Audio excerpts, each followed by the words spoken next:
Welcome back, chess enthusiasts. Today we're diving into the Scandinavian Defense, a tricky opening that many players under 2000 love to use. I'll show you some powerful traps and tactical ideas that can give you a winning edge. Let's get started. The first move played by white is pawn to e4, and black responds with pawn to d5, which is a very common choice, especially among players rated below 2000. Many players favor the Scandinavian Defense because it can be tricky to face. In this discussion, I will share some traps that can be used by either white or black.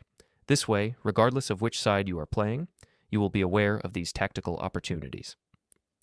In the classical Scandinavian variation, white responds with knight to c3, attacking the queen, and gaining a tempo for development. In this position, black typically retreats the queen to a5, sometimes to d6, and occasionally to d8, which is the oldest and most classical variation of the Scandinavian defense. Let's start by examining the queen to d8 variation, the most traditional way of playing the Scandinavian defense. White then plays pawn to d4, aiming for central control. At this point, black can adopt a more aggressive approach by developing the knight to c6, applying pressure on the d4 pawn. If white continues with knight to f3, black can maintain an aggressive stance by playing bishop to g4, pinning the knight and simultaneously increasing the pressure on the d4 pawn. If you're unfamiliar with this variation, you might feel uncomfortable due to the pressure black applies to your position. This may lead you to play a defensive move, such as bishop to e3, simply trying to stabilize the position. However, there is a far more aggressive way to respond to black's attacking intentions. Instead of playing passively, white can strike back with pawn to d5. Black replies with knight to e5, taking advantage of the pin on white's knight, preventing it from moving. At first glance, it seems like black is in control, continuing with aggressive play. However, white has a brilliant counterblow. Knight takes e5. At this point, white sacrifices the queen, an unexpected and shocking move. Black has no choice but to capture the queen, but this leads directly to white's devastating attack. After black takes the queen, white continues with bishop to b5 check. The only reasonable way for black to block the check is by playing pawn to c6. White then captures the pawn, and suddenly, despite having an extra queen, black is completely defenseless against white's upcoming threats. White's main idea now is to deliver a discovered check using the bishop. This can be executed by pushing the pawn to c7, leading to a winning attack. From this position, white has two powerful options. The pawn can advance to c7, attacking black's queen, or white can capture the pawn on b7, threatening the rook. Either way, white gains a strong initiative, and black has no real way to prevent one of these two moves. At the very least, white will recover lost material, but in most cases, white will end up with a significant material advantage. In the game we are analyzing, black attempted a creative defensive idea by playing bishop to e2. At first, this might seem like an unusual move. Who would expect black to place the bishop there? However, it does have a logical purpose. Black is trying to distract white's bishop on b5, forcing it to move. If white captures the bishop with the light-squared bishop, black would benefit significantly, as white's threats would disappear. However, an interesting twist occurs if white captures the bishop with the knight instead. In this case, black surprisingly finds a way to escape. Black plays queen to a 5 check, attacking white's bishop. After white blocks with knight to c3, black manages to castle, successfully neutralizing white's attack and escaping immediate danger. Therefore, the move bishop to e2, which initially seemed insignificant, was actually a tricky and creative defensive idea. However, in the game we are analyzing, white simply captured the bishop with the king, and from that moment, the game was completely lost for black. Black tried to continue the fight by playing pawn to a6, attempting to put pressure on white's bishop on b5. However, white responded with pawn to c7, attacking the queen. After a series of exchanges, white emerged with an extra minor piece and a completely winning position. This was a brilliant tactical sequence by white, demonstrating a powerful opening trap that can be very effective. Now, let's move on to the second trap. White starts with pawn to e4, and black responds with pawn to d5, entering the Scandinavian defense. This time, we will look at one of the most popular replies, black's queen retreating to a5.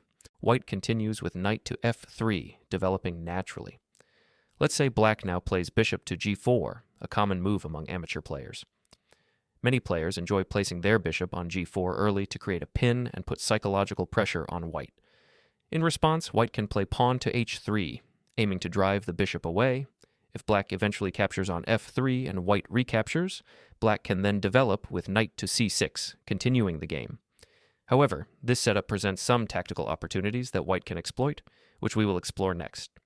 What is black's plan in this position? As you can see, the knight on c6 has the potential to jump to d4, creating a double attack on white's queen and the pawn on c2. Additionally, black is preparing to castle queenside, which could lead to a very active position. If black gets just a few moves, such as castling and playing knight to d4, white could already be in serious trouble. Therefore, white must act quickly, and there's a brilliant way to do so. White can play bishop to b5, attacking the knight on c6, which is now under double attack from both the bishop and the queen. This immediately puts black in a difficult position, as they must find a way to defend the knight. The only move that saves the knight is queen to b6, but even then, white has a stunning tactical shot. Take a moment to see if you can find white's winning move.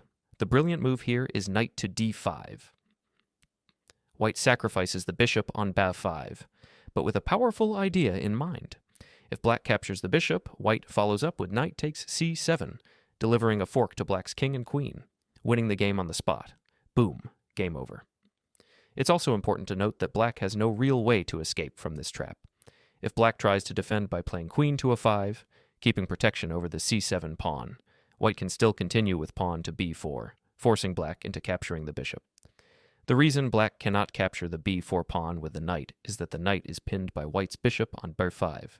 This leaves black with no good options. Black is forced to move the queen away, and at that moment, white delivers the deadly move, knight to c7, forking the king and queen and winning the game instantly. An alternative approach in the Scandinavian defense. The first moves remain the same, pawn to e4, pawn to d5, entering the Scandinavian defense.